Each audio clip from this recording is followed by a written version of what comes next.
Assalamualaikum warahmatullahi wabarakatuh. Kami dari kelompok 3 ingin mempresentasikan hasil kerja kelompok kami yang berjudul Perjanjian Internasional. Sebelumnya perkenalkan kelompok dulu. Yang pertama Saya Muhammad Ridho dengan NIM 0070. Yang kedua ada saya Aditya Nugroho Saputra dengan NIM 0080. Anggota ketiga ada saya Van Farel Vidya Daryoko NIM 90. Anggota keempat ada saya Zulkifli Fatur Rahman NIM 0094.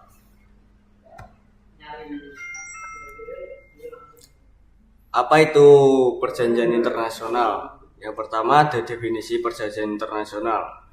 Konvensi Wina 1969. Wina Convention of the Law of Treaties.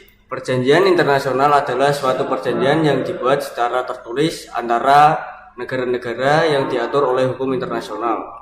Yang kedua ada Prof. Mokhtar Kusumaatmadja, ahli hukum Indonesia.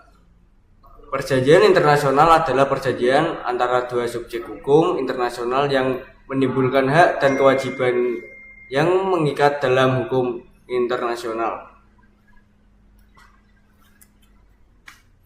Asas-asas perjanjian internasional. Yang pertama ada asas Pacta Sunt Servanda. Perjanjian yang dibuat harus ditaati dan dilaksanakan dengan etikat baik dan semua pihak yang terlibat.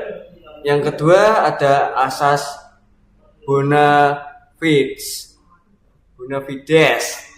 Asas ini menyatakan bahwa perjanjian internasional harus didasari oleh itikat baik atau niat yang tulus dari semua pihak. Yang ketiga ada asas jus cogens. Asas ini menyatakan bahwa perjanjian internasional dapat dinyatakan batal demi hukum jika bertentangan dengan kaidah dasar nama imperatif atau hukum internasional umum. Pembentukan perjanjian internasional. Yang pertama, perundingan atau negotiation. Ini adalah tahap awal di mana para pihak atau negara atau organisasi internasional bertemu untuk membahas isi, maksud, dan tujuan dan perjanjian yang akan dibuat. Yang kedua, pertemuan dan penyusunan teks draft atau drafting. Setelah tercapai kesepakatan pokok, para pihak penyusun teks perjanjian, bahasa, dan pasal-pasal dirancang secara rinci. Yang ketiga, penandatanganan. Penandatanganan dilakukan oleh wakil resmi negara sebagai bentuk persetujuan. Yang keempat, ratifikasi. Ratifikasi adalah bentuk persetujuan akhir dari negara atas perjanjian tersebut, menjadikannya mengikat secara hukum. Yang kelima, pendaftaran dan publikasi.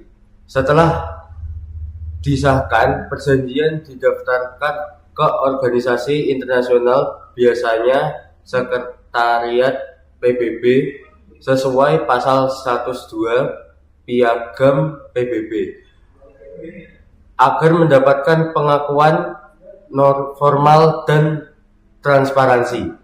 Yang keenam, berlaku. Perjanjian mulai berlaku sesuai ketentuan yang ditetapkan dalam naskahnya. Selanjutnya, dampak positif perjanjian internasional. Dampak positif perjanjian internasional yang pertama yaitu menjamin kepastian hukum antar negara. Yang kedua, meningkatkan kerjasama internasional. Yang ketiga, perlindungan hak asasi manusia atau HAM.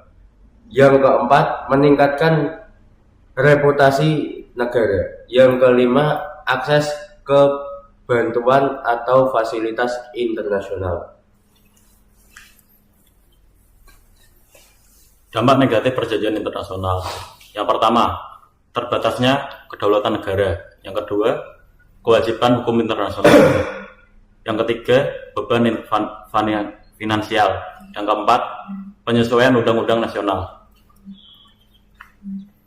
Praktek perjanjian internasional. Perjanjian Paris 2015 komitmen global untuk mengurangi emisi gas rumah kaca dan membatasi kenaikan suhu bumi di bawah 2 derajat. Perjanjian non-provensi nuklir mencegah penyebaran senjata nuklir, memajukan penggunaan energi nuklir untuk tujuan damai. Yang ketiga, perjanjian Schengen 1985 menghapuskan kontrol perbatasan antar negara Eropa yang terhubung dalam wilayah Schengen. Yang keempat, perjanjian dagang bebas Amerika Utara menghapus pembatasan dagang AS, Kanada, dan Meksiko.